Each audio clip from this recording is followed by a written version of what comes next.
Hey everybody, I'm Greg. And I'm Katie. Welcome to the Meeple Society. Today we are going to count down our top 2023 picks. And by that we mean of all the games we've played, That was released in 2023. that were released in 2023. We have by no stretch played everything released in 2023. No, we've only got 33 games 33 that we chose games from. Yes, we were choosing from 33 total games that we either own, have played at one of the retreats we went to, or played at Gen Con. Let's start with our number 10. Number 10. All right, so my number 10 is one that we picked up early on in the year. We've had this one. This one just was very intriguing to me when I first saw it because you're rolling meeples. This is Rolling Heights. Rolling Heights is kind of a twist on a city builder that instead of rolling dice, you are rolling your meeples. Your meeples represent the people who you have working for that day. Depending on how they roll, whether they're standing up, laying down, whether they're on their side, determines how hard they work. If they're standing up, they're working really hard and they're going to produce more. If they are laying down, they decided to call in sick for the day. They're lazy. They're lazy. You're using these guys to build out your city. My only complaint with this one is the fact that the pieces don't snap together. They topple very easily, especially on a congested board. But man, does it have a neat table presence. They need to be like Legos. That's what I've always said. They need to be a little more like Legos, have that click factor to them. It's kind of like the trees in a game that'll probably be coming up sometime in this episode too. Oh, probably. So, but anyway, that is my number 10, Rolling Heights. Okay. Did not make my top 10. I'm not surprised. I have a feeling our top 10s are very different. My number 10 is a game we played at the retreat. Okay. And we do not own. Okay. This is a polyomino game.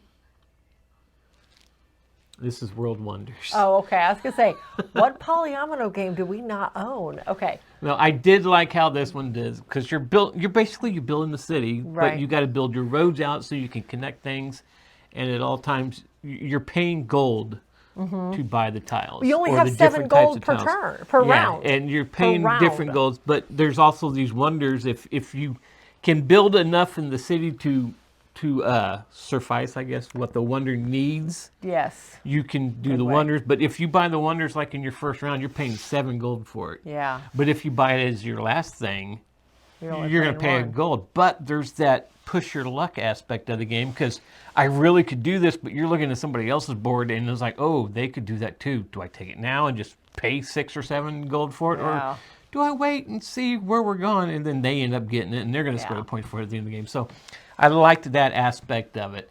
I'm not a big fan of polyomino games, No, as I'm you are sure not. everybody knows by now.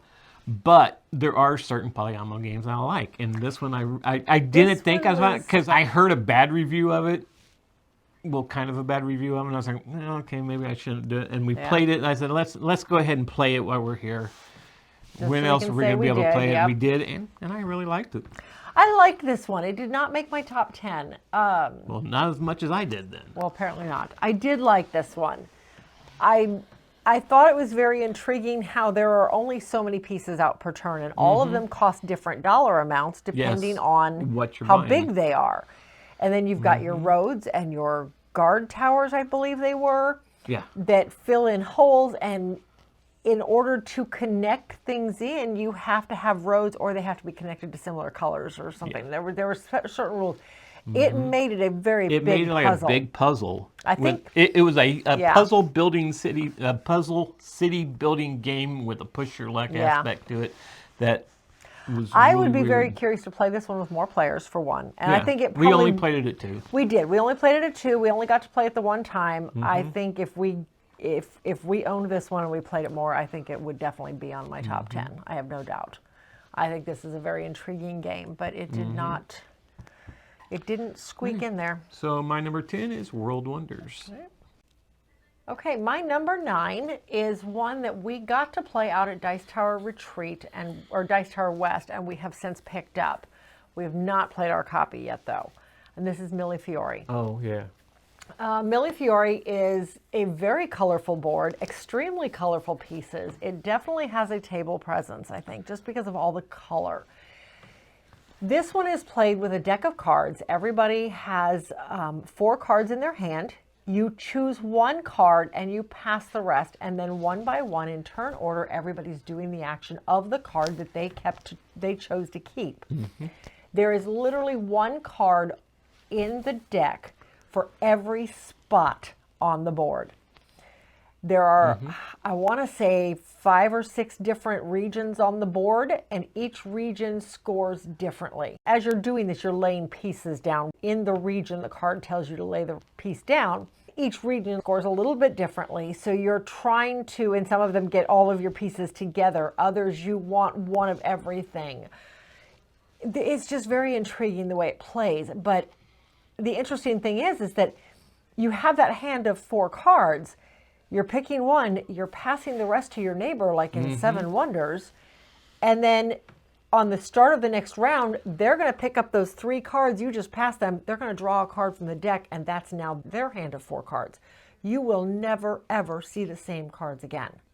At least not in the same... If you're playing enough players.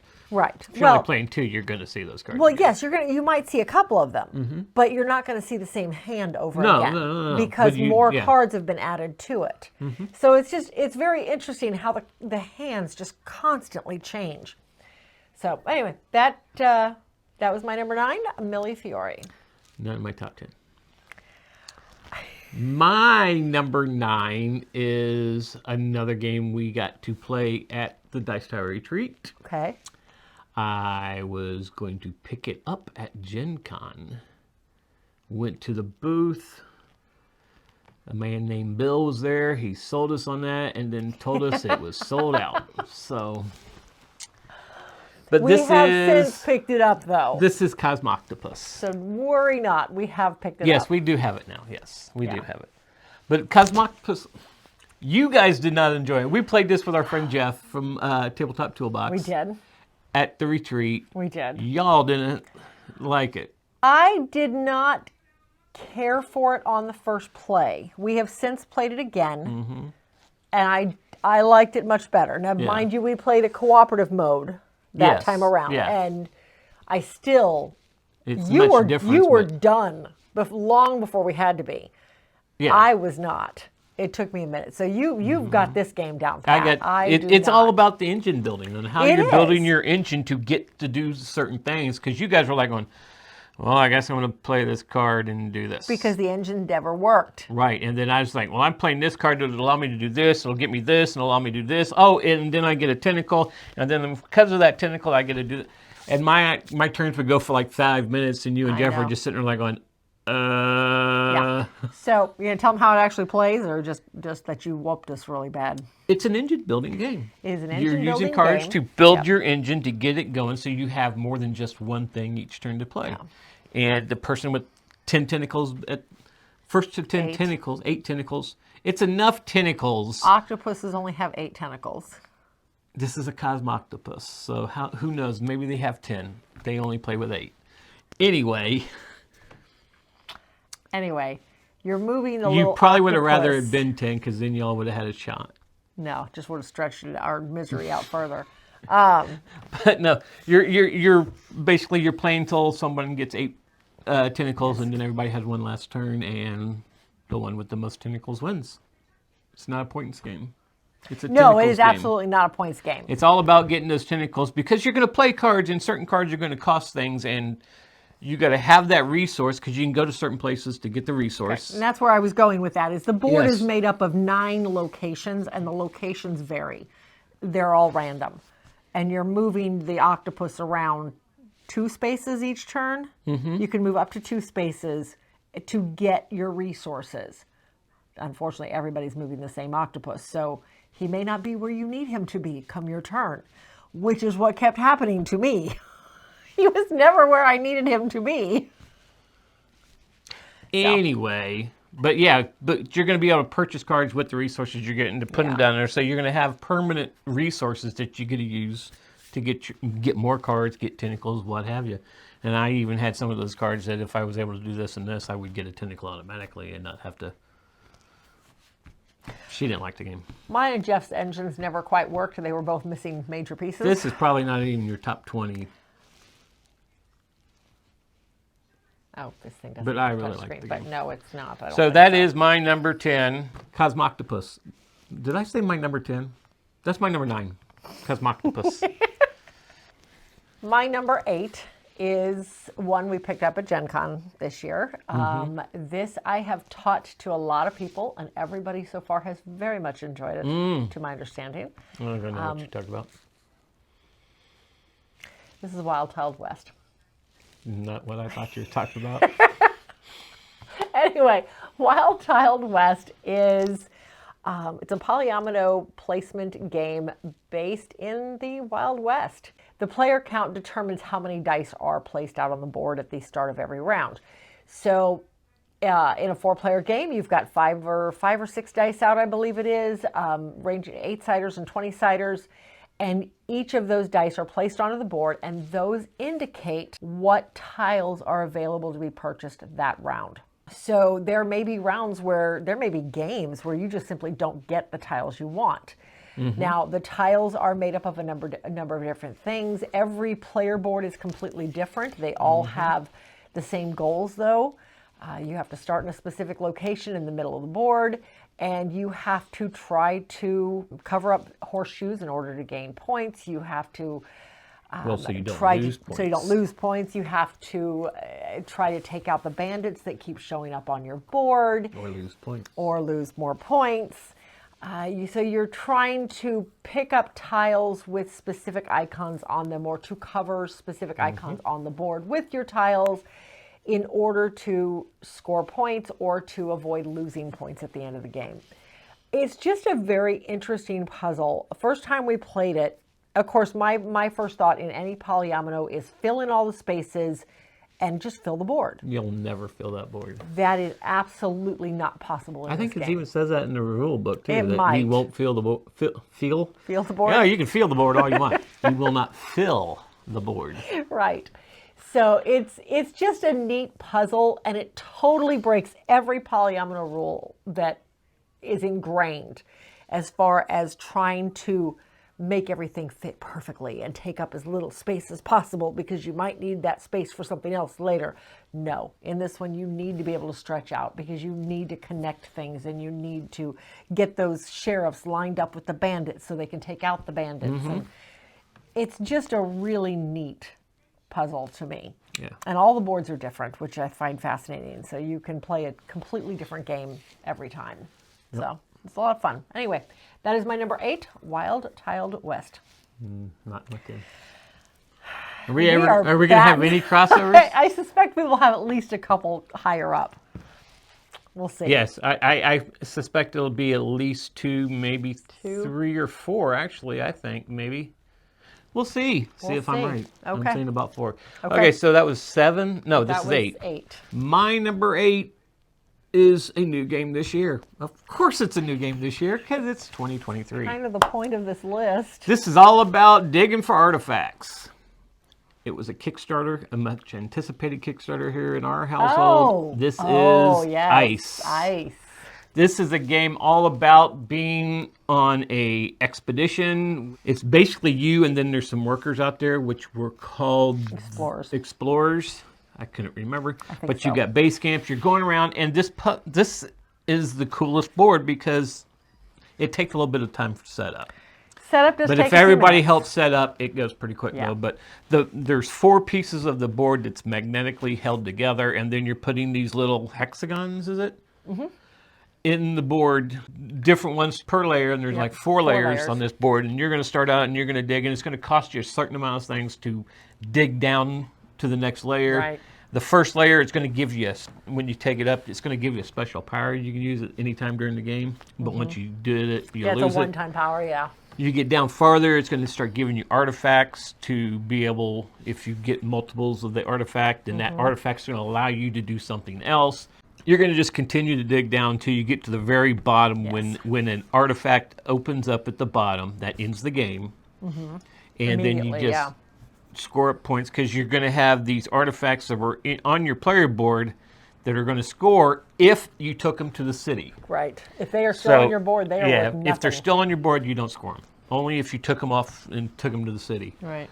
But then what's cool about this game is the bottom artifact is covered. You're going to look in the rule book, and it's going to tell you a special thing that's going to happen the next time you play it. Right. So this game will change every time you play it. Which we have not gotten to make use of. No, any we've of always those yet taught it. because we've taught We've always people taught every it, so we time. didn't continue on. Yeah. So we need to get it back out and start playing it like that. So Yeah. each time we play it, but it is really cool.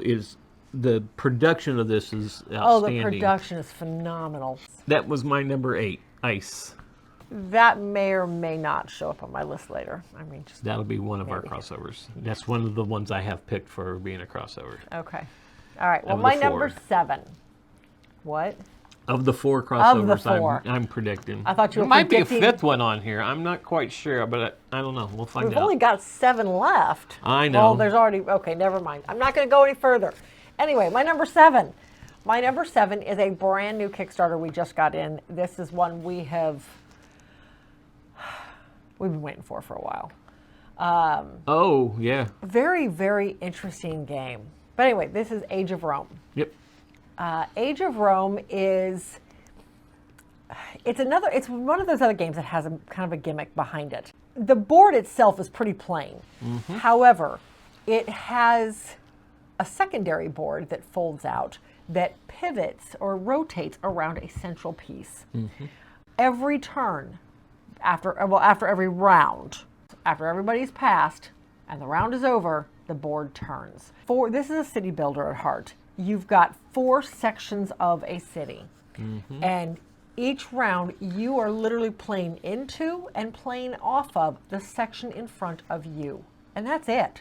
Doesn't matter if you just spent every last dollar you had building up that last section. You can't touch it till it's back in front of you again. Yep. And the board rotates. It doesn't just rotate once every turn. So you don't know that it's going to be 4 turns before it's back to you. The rotation is dictated by a set of cards. So it could rotate left on one turn and then back the other direction 2 spaces on the next. So it could just bypass you completely. Just a really interesting gimmick to this one.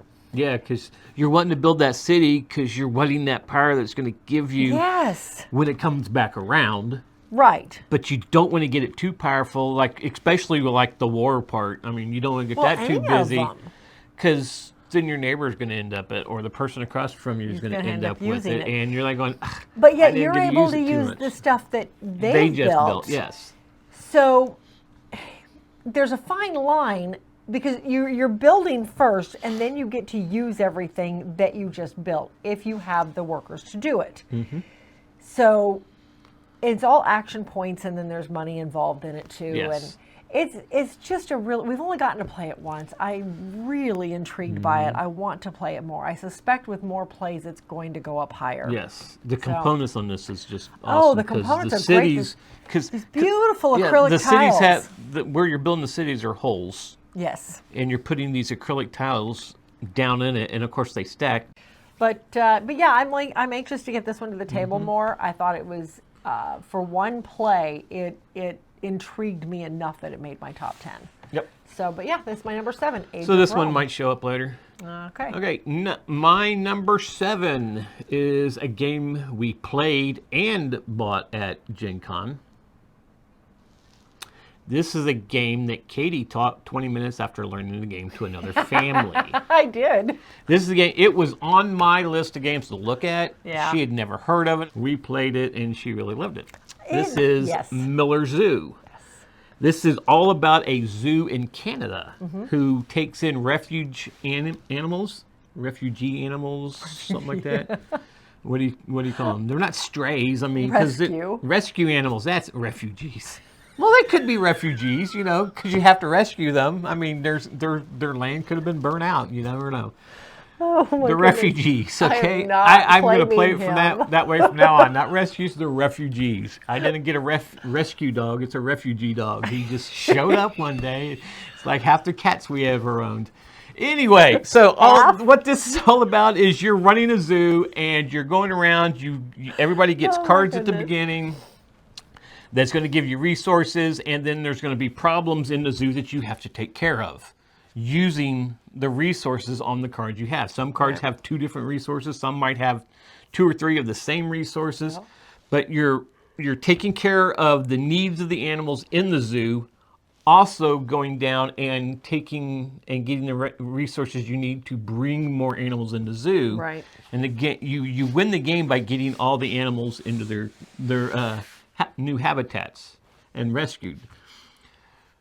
But if you don't before the stack runs out, then the poor refugees have no place to go and they have to go someplace else. So, but it is a really cool cooperative game. We have a lot of fun. It's really easy. It's not easy. It's not by any means complex. easy. It's not complex. It's Right. very easy to get into, very easy to explain. I explained it to a family of 4 in 5 minutes. Mm-hmm. So, and that was literally having played it once myself. Yeah. Or twice myself, something like that. But yes, that is my number 7, Miller Zoo. All right. My number 6 is another one that we played and picked up at Gen Con, not Miller Zoo. This one is, you're following in the footsteps of Darwin. Let me think. What can that be? Anyway, this is In the Footsteps of Darwin. This is just a very interesting, and I went back and forth over which one I liked more, this one or Miller Zoo, and it was a hard choice because I really liked both of them. Yeah, both of them are really good. They are both, for as simplistic as they are both really good. This one offered a bigger puzzle to me, so that's why I think I went with this one. This is one, In the Footsteps of Darwin. Everybody is playing basically an archaeologist that is trying to recreate Darwin's research. So everybody has their own player board, and this is another one of those boards that no matter how much you try, you are not filling it up. There are 15 spots, minimum of 15 spots, 17 spots on the board you could fill in. You only get 12 turns. You're not filling it. And some of those spots could have doubles on them. Yes. Depending on what you end up with. What you're doing, in the center of the table, there's a board with 9 tiles laid out on it. And each round, Darwin's ship moves. And what's the name of the ship? It's in the rule book. I don't remember. It's the Beagle. Okay, yeah, I would never have guessed that. Anyway. Let me know if I'm wrong. I think I'm right, though. Anyway, so wherever Darwin's ship is, you have access to anything in that row. So you have access to 3 different tiles each turn. How far Darwin's ship is going to move is based on which tile you take. If you take the first one, he's moving 1 spot. If you take the middle one, he's moving 2. And if you take the last one, he's moving 3. Each person has their own goals. So you might need that 3rd one, but you don't want to move the ship 3 spaces because you don't want to give your opponent access to the tiles that he would now have access to. So it's a very interesting puzzle. Number 1, in where to place your tiles on your board, because your board is made up of different regions and different animal species. And you are trying to make sets. So yes, you can cover up some. Each one of them will give you bonuses of some sort, but if you cover up one of those bonuses, you don't get it anymore. Others, it's okay to cover up because they're one-time uses, so no big deal. It's just a really interesting puzzle, very simple to teach. This is another one. It's a 5-minute teach and a 25-minute play. Very, very simple, and I really like them. There's just, you just have those days that I don't want a brain burner. I want something simple I can bring to the table and play in half an hour and just wind down. And Miller Zoo. Either one works, but I'm going to go with In the Footsteps of Darwin, my number 6. All right. My number 6 Okay. was a Kickstarter. Okay. We also played it at Dice Tower Retreat. And here, though, too. This is a bag builder. Oh. This is Life of the Amazonian. Amazonia. Oh, Amazonian, Well, Amazonian indicates a person. Well, they live there, too. God. Does anybody want him? Seriously, just come take him. Anyway, this is on Life of the Amazonia. Is that better? Much. This is all about the animals on the Amazon. Yeah, right? see, It's right there. It's Yep. right here. It's all about Amazonia. See, there's no A there, no Okay. N. Amazonia. Whatever. Anyway, you knew the game I was talking about, right? Yes. Okay. Anyway, so this is all about bag building. You are buying. What I always loved is you're paying for money to get bigger money to buy bigger food pieces, just to buy these animals and to build a tropical paradise along the Amazon, I guess you could say. I guess, yeah. Because I'm lacking the word that I really wanted to say, but you know, would you call that? That is the habitat. The habitats. That is the word I was looking for, not a tropical paradise. Well, I mean, It is a tropical there's trees paradise. and water, But anyway, so you know. you are building the habitats to get your animals They call it your on. very own unique jungle, is what they call it. There you go. Anyway, but you are building these very unique jungles to put your animals on there that are going to score a certain way, like the frogs want lily pads around it, and they score for however many lily pads on it. The jaguar just wants a bunch of animals in because he's hungry. Anyway, certain things need trees around it. Certain things need to be on the water. Some things need to be in the desert areas of Yep. it. But it's really cool. Like I said, it's a bag builder, and it's all about how you build your bag as to how much stuff you're going to get in there. Right. Because there's also cards out there that are going to give you either instant powers that you're going to use or in-game scoring, which I hardly ever would get. And then there's this big waterfall that's got tracks to go up when you're buying the lily pads. You're going up to get points because you're going to get more points at the end of the game for how many lily pads you got, how many trees you buy, and what's the other track on there? It's like 1, 2, 3, 4. I can see it. It's Three. back there. 3. What's the other? Three. Lily There's pads, trees, Lily pads, trees, and tiles themselves. and tiles themselves. And then you have a little side track as to how many resources you can save each round, because you only get to pull 5. Yes, you exactly. never get any more than 5 pulls from your bag on any given turn. So you're But trying you to can save some. Yeah, so you're trying to weed out your bag to get the bigger stuff in there, so you can get more stuff. It's Yeah, same. yeah, they did The a artwork in this fantastic is job. really nice. Oh, it's beautiful. The components are really cool. So, but yeah, Yeah. that is Life on the Amazonian. My phone's asleep again. Number 6. Number 6. My number 5. My number 5 is another Kickstarter. I feel like we got a lot of Kickstarters in this year. Anyway, my number 5 is another Kickstarter. This was a very simple one. Again, I feel like I have a lot of simple games on my list. This is Junk Drawer. Oh. This is another polyomino game. All the polyominoes represent items that could be found in your junk drawer. Scissors and tape measures and screwdrivers and pencils and an inhaler, and that one still makes no sense, but okay. Yeah, because you think if you had an inhaler, you'd have it like Not in the junk drawer. not in the junk drawer. Yeah, I mean, that is you're not not where going to it's the kept. junk drawer to look for your inhaler. Right. So the idea with this one is that everybody has their own board, of course. There is a central board with the goals on it, and there's 4 separate goals on the board. The goal board, as well as everybody's player boards, are all color-coded, though. All boards have 4 separate regions on them, each one are outlined in a different color. So the red goal affects the red section on your board, and the blue goal affects the blue section on your board. And the goals may be as simple as saying, cover all the exterior pieces of your drawer. Simple as that. So now the way it plays, though, is that at the start of every round, you lay out 4 cards face down from the deck. And then everybody has the exact same pile of tiles. One by one, you turn up 1 card. And then you grab the sewing tape measure. And everybody grabs the same exact piece, and you have to put it into one of the 4 quadrants of your board. Then you turn over the second one, and now you have to put that piece, that hammer, into a different quadrant on your board. Each of these 4 cards is going to be in one quadrant of your board. That's the simple part. Then you get to round 2. In round 2, you're doing the exact same thing. It doesn't have to go in the same order you just did it in. It can go into any quadrant. But you cannot place 2 pieces into the same quadrant on the same round. Yep.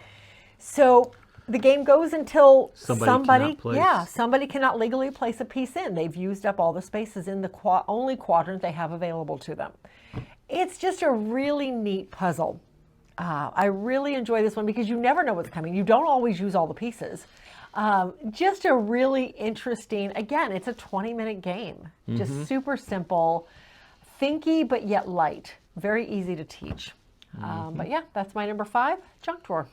This was number 33. You do not like this one, apparently. It's a polyomino game. Yeah. I'm not a big polyomino So is World person. Wonders. So is World Like Wonders. I said, World Wonders is a lot more into. the There's a anomaly. lot more into that game than there is junk drawer. It's like, Well, let's junk put drawer this doesn't piece there. pretend Let's to put this be. piece. It's very okay. Fine. It's okay. Apparently, I need to find other people to play this one with. Anyway, okay. So my number 5 is a deck building game, kind of, sort of. We played this at the Dice Tower There's Retreats, only one it could be.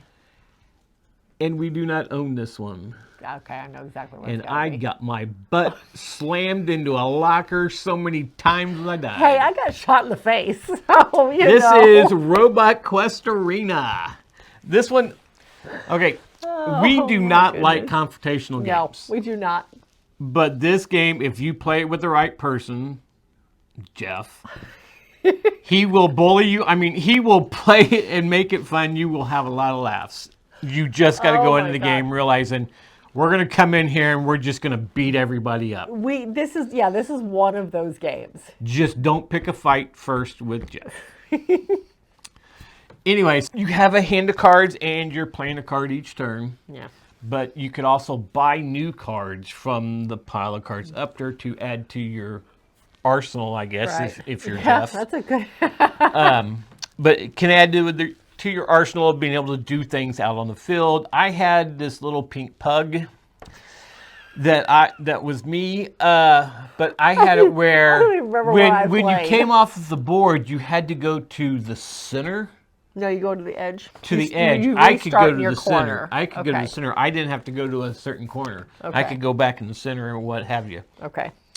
But people are playing cards. You can move around the board, get away from people, or you can come up and punch people. Right. Or if you like some people who got bigger weapons, just blast you with a grenade launcher or a missile, a rocket launcher or whatever. All I had was these 2 little boxing gloves, I think, and I went up there and bopped somebody in the face, and they retaliated. I died. I came back. I was like, okay, I'm going to get him again. And I went up, and then I read my card wrong.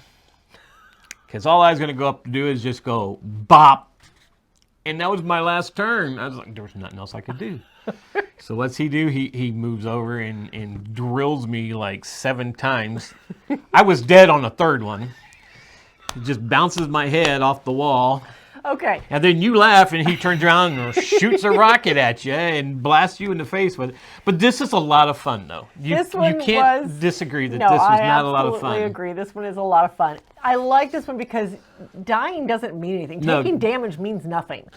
Well, You it does to the take- person who kills you because they're going to get your little Yes. blue cube So for points. everybody has a series of cubes on their player board, and when somebody does damage to you, you give them a cube. Mm-hmm. When you're out of cubes, The last person you gets that you cube come and off you the come back. board, and then on your turn, you restart at the beginning, you refill your board, and done. And the game's over when All the blue cubes are gone because you fill with 1 blue and then 5 red. Mm-hmm. The blue cubes are worth 2 points. So whoever does the killing blow gets that 2 points at the end of the game instead of just 1 for the red cubes. So you come right back. And yes, that is the trigger for the end of the game, but it's so lighthearted that It it's is kind of player elimination, but it's not. It's not, because you come right back. Because you get eliminated and you come back. Yeah. So it's just, it I was is a that super pink fun pug game. that just couldn't die. This did I not just like make to my dying 10. over and over and over again. It didn't make your 10. No, it did not make my 20? top 10. 30? It It's definitely probably would have been my 33 top like 30. where Junk Yours at. No. So.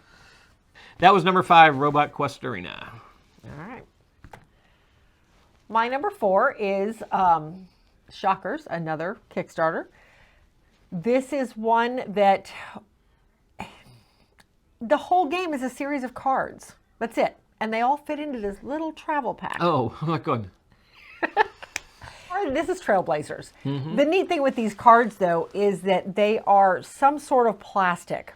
So they are waterproof. Now, that being said, I've never tested this. I've not run them underwater, and I'm not going to try that. But Very good. I feel like they could definitely take the elements a little better than a standard deck of cards. Yes, yes. So, well, they come with that little carrying pack, Yeah. and it's meant to be able to take it on the Yes. trail or what have you. yes, So. yeah, and I love that. I love the fact that they made this super portable if you want just the base game. Yep.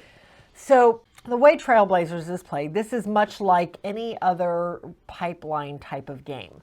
You are essentially... By the same person. That's true. It is. So everybody starts the game with 3 base camps. There's 4 rounds in the game. You have 3 base camps. And each of the first 3 rounds, you're choosing 1 base camp to put down. Everybody starts the game with 8 cards. You choose 2, you pass the rest on, and then after everybody has chosen their 2, you play them into your tableau. And you're building off of your base camps. You're trying to make either kayaking, biking, or hiking trails. And the goal, and there are goal cards in the middle that indicate what your goals should be through the game. Yeah. The first person to get them gets more points than everybody else. It doesn't close Yep. them off. Nope. You just get more points. This actually plays up to 8 players. So and I love that. We've never played it that much. We've only played it 4. We But played it 4, 3, and 2, I think. yeah. I know we played it 2, but... Yes. So at the start of the second round, you choose a different camp. So if you already have your hiking camp down, you have now your kayaking or your boating camp, and you're putting that one down. But just because you don't have your 3rd camp in doesn't mean you can't start building trails, because there are some cards that have all 3 trail types on them, some that only have 1. There are animals on some of the cards, and those play into some of the, I don't want to say full-on expansions. They're more like modules that are added into the base game that you can play with if you choose to. The game actually comes with three ways to play the base game, and then I think 2 modules, maybe 3 modules. But anyway, just a super interesting game. You can overlap cards, but you can't overlap a card once you've put an animal on it. Just really intriguing. A little frustrating, that's for sure, because you find yourself focusing on just one trail. Yeah, and not leaving out. And you forget, half the time you forget about the goal cards goals out in the altogether. front. So yeah, very intriguing. The more I play it, the more I like it. This is one we've actually gotten quite a few plays in of, and I really like it. Super easy to teach. It's one of those that, and this is such a cliche, 5 minutes to teach, a lifetime to master, because there are just so many options on this. So I love it. But anyway, that is my number 4, Trailblazers. Is that what number we're on? Number 4? Yep. We're on number 4. My number 4 was a Kickstarter, Okay. but we don't own it. Okay. This one we played at the Dice Tower Retreat. We played Okay. this with Jeff Knapp, and we also played this with Joey Evans from the Dice Tower. This is Thunder Road Vendetta. This again is another very. This is made take it onto your list. This is take that times 1,000. Yes, absolutely. But I think the reason it made the list is because I had a blast playing it. I was one of the. Fortunately, Jeff was the first out. One of my cards. I was the first death because I think I bounced off of you too. No, I bounced off of Joey and slammed right into a mountain. I came in second. But this is on this game. Beyond the Thunderdome. Mad Max. This is basically Mad Max the game. Yeah. Because it is a race to get across a certain amount of boards without dying. You're going to be moving your cards. You have a player board in front of you. Yeah. There are expansions that gives the cards different powers that you can have, that you can do stuff. You got, it's 5 cards and a chopper. I never got my chopper out. I did. But you're trying to drive, so if you're coming up and there's like mountains around, there's oil slicks, there's ramps and hazards and stuff you're going around, and you've got to maneuver through here to get ahead of everybody to get away. so you could win the game. But if you bump into somebody, you end up landing on top of them. If your car's bigger, you roll the dice. And if you don't like that and your car's bigger, you get to roll again. But if the car you just landed on is bigger, they get to roll again if they didn't like it. And then it's whoever loses is the car is going to bounce off. So you could bounce off and hit another car, and now you're going to go through that again and bounce around. The mountain. Jeff did that with his motorcycle. He looked like a pinball machine on a motorcycle. I felt so bad for him. Or you could bounce off. You could hit a mountain. You could bounce off, and you end up off the board. Straight to a mountain. Yep. Or it could send you forward, and you hit a ramp that sends you flying and right into a mountain. It is just a blast to play. We don't own it because I don't think it would come off. I don't think it would ever come off the two of us, it would not come off. No. But on a New Year's Eve, when everybody's over, I think everybody would love to play this game. It's a really cool game. Yeah. But like I said, we do not own it. I probably will try and play it again the next time at the Dice Tower Retreat because we just had a blast with it. Yeah, we did have a good time with this. And it was late. It was the last game of the night. It is another one of those games where you have to go in the right frame of mind if that's not the type of game you like, typically. And this definitely is not the type of game we like, but man, it was fun. Yes, it was. We had a good time. I actually came in second. I was so close to beating Colin won, and I was this close to beating him. Yep. Anyway, so that is my number 4, Thunder Road Vendetta. All right. My number 3 is a crossover. Oh, look at that. Shockers. That's number 2? This is... Because we had... What have we had so far? Ice. No. This is Ice. This is Ice. So this is actually number 1. This is the first crossover? Yes. Wow. This is the first crossover, and I said 4, but I lost one that I already know I lost, so it's going to end up being 3 now. Okay. So, anyway, my number 3 is Ice. As we said, this was a very highly anticipated Kickstarter. We did an unboxing of this one, and we're absolutely fascinated by the components, and the board all clicks together with magnets, so it holds in place really nicely. I love it. There's no way they could have done it otherwise, because you could not just fold this board because of the 3D element to it. But basically, everything you've already said, it's all tile play and exploration and digging down through the ice. This whole thing is based on action points. So you get so many actions per turn, and everything is either 1 or 2 actions. And the actions are depending on how many explorers you have. The digging action is exploring. The digging action is based on the number of explorers with you. So you might be able to dig for free. It depends on how many explorers are with you, which level you're on. Is it rocky? Is it clear? There's a lot of stuff that goes into the math equation for it, but it's super simple to figure out. It sounds worse than it is. But absolutely love this one.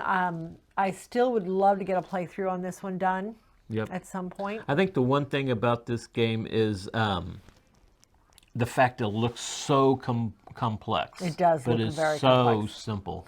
Again, it's another one. Yeah, it takes more than 5 minutes to explain it. Yeah, but it's still not hard. Once you get into the swing of what your options are, it's really simple. But my number 3, Ice. My number 3 is a game we picked up at Gen Con. Okay. And then played that night.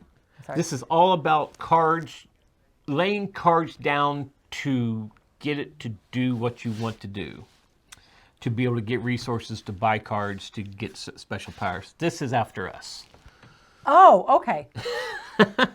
You're like, what? But this is you have a deck, and I'm trying to think, is it a deck builder? Are you getting... Yes. Because you get to buy... So it is a deck builder. So you are laying down cards. It's 4 cards. Yes.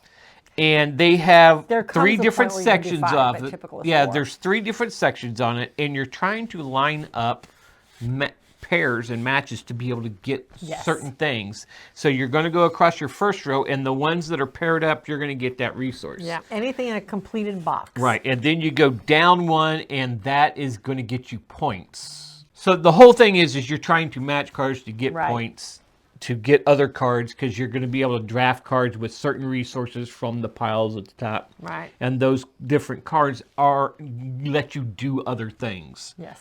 So it is really cool. It's all about, like I said, I don't know if there's a theme to this. I mean, it's pretty much match cards to get points to get cards to get points. Yeah. But this is all supposed to be all about the animals coming back after the humans are gone. Yeah, it's after the human race has ended. So this is my number 3 after us. All right, my number 2 is going to be our second crossover. That is, Life of the Amazonia. I might be right with 4. All right, anyway. We've only had 2 so far, and we're on number 2. Yes, but I know my last 2 are probably crossovers, so. Okay. Your turn. Anyway, so basically, yeah, everything you've already said, you've already explained this one pretty well. You are building out your forest for Amazon creatures. It's your jungle. Your jungle for creatures that inhabit the Amazon. And you are trying to attract them into your unique jungle by giving them berries and leaves and things like this. It is a bag builder where you are paying coins in order to build up your money supply, but also to build up your berry and your leaf supply in your bag. And water supply. And water supply. I knew there was a resource I was forgetting. You are paying any of those 3 resources to attract the animals, but you're also having to pay leaves in order to attract to grow trees or to grow lily pads or to basically to buy the tiles to put into your jungle. Just super interesting. I like this. One of the things I really like about this one is the multiple ways you can score. We've only used the base set of cards so far because, again, every time we've played it, we've taught it. But every one of the animals, there's 8 animals total in the game, and each one of them has 3 different scoring options. So it kind of reminds me a little like Cascadia in that fashion, where you have multiple ways of scoring the exact same animal. It's just a matter of which one do you want to use on this game. I really like that. But yeah, like I said, you've pretty much explained it already. So except for how you, with all the resources and everything. I didn't explain that well. Oh, that's all right. But I knew it was on your list, so I figured she'll explain it even better when she gets to it. That's all right. Anyway, that is my number 2, Life of the Amazonia. So my number 2 is crossover number 3. Okay. 3. It is Age of Rome. Okay. Just like we were talking a while ago. It's just a very unique game. We don't have a game really like this. No, to where you're building up your city in front of you, and then the card's going to say, nope, it's going to go over there. Now you get this little puny thing that nobody's built on. Yeah. So, but on the plus side, all the buildings are cheap at that one. Yeah, and plus, when you lay a tile down, the population and the money you're going to get goes up. So yes, as this board turns in front of you, you're going to get the money. Yeah. That it gives you. So you can build more things onto this, and every time you place a tile out, you're going to turn those dials, and the population and the money's going to go up. Yes. But yeah, this is really cool. This is one, another one, it took a little bit longer than they said, but it's Kickstarter. We all nowadays we all know that if it says it's going to be here in 26 months, figure about 30. Well, and I think you have to almost figure that with some of the more complex games. Yes. Because this one, although, yes, it is a complex rule set. I think once we get it down, it's going to be simple, though. Yes. But there's a lot of moving pieces on this one, literally. So I can see where, and the tiles, they wanted to be perfect, and then there was an issue with the player boards that were just a hair, one section of the player boards were just a hair too small. So I have to commend them. Yes, it delayed everything by an extra month, but... Because the games were at the warehouses, they were waiting on this remake of that part. Yeah, they had to remake the player boards because one section was too small to fit all the pieces that had to fit into it. They didn't want to send the games out and not have those replacements. Yeah, so. Nope. I have to commend them for that. I really do. So, but yeah, it's a good one. Yep. All right, so that's your number 2? That's my number 2, Age of Rome. Okay. Do we possibly have the same number 1? I don't know. My number one was a Kickstarter. We did not buy it on Kickstarter, though. No. We purchased this after playing it at Dice Tower West because I fell in love with it. This is Earth. Exactly the one I thought should be her number one. Is this your number one, too? Do we have a crossover on number one? Explain Earth. Okay. All right. So Earth is a tableau builder. Everybody has to build a tableau of 4x4, so 16 total cards. You cannot go outside of that. And like most tableau builders of this sort, once you place a card down, you cannot change its orientation to other cards. So it is in that position for the rest of the game. So the neat thing with this one is there are 4 options for every player's turn. You have 4 things you can do, but every option gives the other players. Right. It gives the active player a little bit better action than everybody else, but everybody's doing that action on your turn, on your turn. So if I choose that I'm going to get soil this round, I get 5 soil and 5 of something else, or I get more soil. Everybody else has to choose between 2 soil or 2 cards, whereas I can choose between 5 and 5, or I don't remember exactly what the breakdown is, but you get the idea. So it keeps everybody engaged all the time. You're watching constantly because you're building on other players' turns. You're gathering resources on other players' turns. You're drawing cards on other players' turns. So you have to pay attention at all times. And then on top of that, once you've done the action, whether you're the active player or not, you're activating your tableau. You're starting up at that top corner and you are activating every card that contains the color of the action that was just chosen. So it is literally nonstop. There is no downtime in this one at all. And I really like that. Yeah, it keeps everybody engaged. Yeah, I love the engagement factor of this one. The pieces are great. The cards are beautiful. I don't think there's any repeat cards in that stack, and it's there's not. Pretty healthy There are stack. 365 cards in that stack. Is that it? It's huge. But 365 cards for 365 days. I had not picked up on that fact, but okay. It even tells you about it. Does it? Yes. Well, apparently I missed that part of the rule book. That is why there's 365 cards. Oh, okay. Either I forgot about it or I didn't catch that in the rule book. told One you of the about two. that Did before, you? yes. All right. Well, anyway. But I suspect this is your number one too. So my number one is, crossover Quattro. So that is 4. I called it from the beginning, people. Let it be known today. Oh, I was whatever. correct. So, but yeah, I like pretty much everything she says. I do like the fact that it does pull a special mechanic from one of my favorite card games, Imminent Domain. The kind of like the follow one. Yeah. The person who chose it, or even like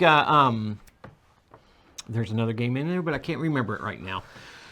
Anyway, but yeah, we go back to Imminent Domain. The person who's going to play this card, they get the same power, but they get a little bit more.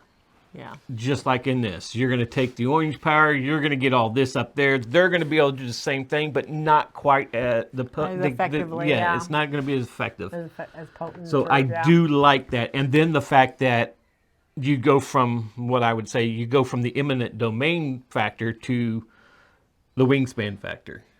Oh, the where now you're going to go the activation across your board. Because that's the whole puzzle of the game. You've got to because you don't have to keep putting cards out right in a row. You put them anywhere you want. Just make sure you know where your grid's at, and you're going to keep putting cards out. Yeah. And it don't have to be in any specific place. It's just you got to know you're going to start at the top. It's going to come. So if this card will get you a lot of power. So if this card up here activates first, you definitely don't want that card in front of it because then it's not going to do anything. Right. So I do like that puzzle of the whole game, trying to get this to go to synergize your engine. Yes. When you get to run that engine to do different things. Yeah, because it takes engine building and kind of twists it just a little bit in the fact that your engine runs in a specific order. Yeah. And you can't take it out of order. Yeah, and you're also trying to build that too to suffice there are gold up on cars at the top, because That- you're going to get more points if you're the first one Yes. to it. Yes. And it's all about what you're doing over here and how you're getting it to go. And Yeah. I've got 4 mushrooms in this row. Cool, I get to take that one. Nobody else has it yet. Or I've got these 4 animals in there that's another one up there. I'm going to get that one too. So I like that where it's all about your little grid you're building up. Not always about what the main power is. It's about how you're building that grid and Yeah. that. So The powers are basically just a means to an end. Mm-hmm. It's how I get my resources. It's how I get my cards. It's how I get the cards into my tableau. But the main game is what cards am I choosing, where and how am I laying them out. Yes. It's a good And this one. is a game that you really wanted to play at Dice Yes. Tower West. This was on my top And I was list like, of good, because everybody's comparing it to Terraforming Mars, and I'm not a huge Terraforming Yeah. Mars fan. I'll play it because you It love was- the game. It was being compared to Terraforming Mars and Ark Nova. Yeah, Both which are 2 games that really are good games. that are really Yeah. good and they're really long, and I'm okay with. I like Ark Nova better than I like Terraforming Mars, though. But so I really wasn't interested in playing Earth, but we sat down and we played it. Yeah. Now I got blown away in the game. My first play at Dice Tower West. I think if I didn't win, I came very close. Yeah, I think actually I'm gonna not pull sure. out We're the gonna book go again. refer back to the book, but anyway, but I wasn't really into playing the game, so I was there to play it. But then when Yeah. you got it and we played it some more, I've really started realizing, okay, It's- it's all about over here. Don't worry about those cards up there; they're gonna come to you. Just worry about how you're building it to get to there. Yeah, I won. Yeah, 211 to I had 147. Well, I had more points than I thought I did. Yeah, the 2 guys playing with us were both in the 180s. Yep. Yeah, I won this. I thought I did. I just couldn't remember. So But yeah, so that's my Anyway. number 1, Yeah, Earth. It's a good one. Mine too. Anyhow, that is it. That is the top 10 games of 2023 that we have actually gotten to play this year. Again, we've only played 33 total games that were Of put out this thousands year. of games that have come out. So please, if we've missed something, then Let us trust know me, what it's- yours are. Yeah, it's probably because we haven't played it yet. But yeah, let us know what your top ones are. Let us know if there are any that came out this year that are must plays. Yeah. Which if ones if do you we think need we to need seek go out? And, go Yeah. play it. We've got, I think we're very lucky in that we have friends with pretty diverse collections. So if we don't have it, there's a good possibility somebody else in our group does. Possibly. So we might actually get access to it. So, Mm-hmm. but anyway, yeah, put it down in the comments. We appreciate it. In the meantime, Till then, we'll see you at the next one.